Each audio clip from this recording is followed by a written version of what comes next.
կարծես ինձ ուրան եկել աստղերը կրկին։ Չկնաղը երկինք է գլխավերևս։ Եվ ոսկուց ասես զարդարված թագ էր կրել իր գլխին այս դիեզերքը։ Ամեն բան ասես չկնաղ էր սիրուն։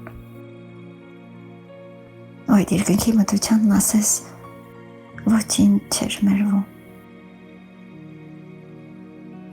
Տեսնում էի ոնց էին բարում երկնքում աստղ ու լուսին։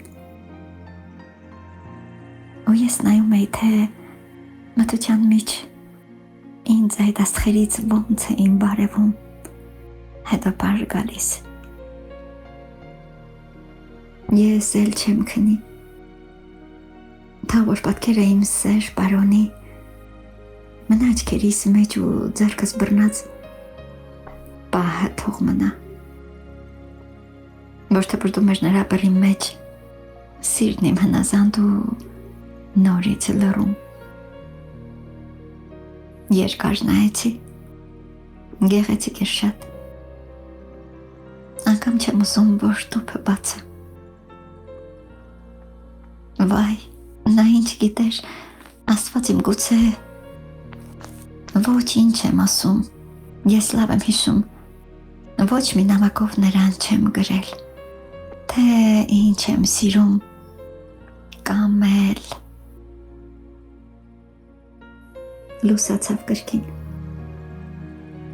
Իսկ ես սենյակում պտվում եմ դեռ նրա հետ բարում, օդում զվարվում նրա գույներով, ու գրում մատիս նվերը նրա անչափ գեղեցիկ։ Ինձ զանգ է գալիս պարոն Սեգրգին։ Ավելի լավ է մազերս խառնեմ։ Պետք չի հասկանա, որ ես չեմ քնել։ Ամբողջ գիշեր նրա նվերն եմ ձեռքիս մեջ պահել։ Ալո, լսում եմ։ Բարի լույս տիկին։ Դες չեմ խանգարի, եթե հարցնեմ,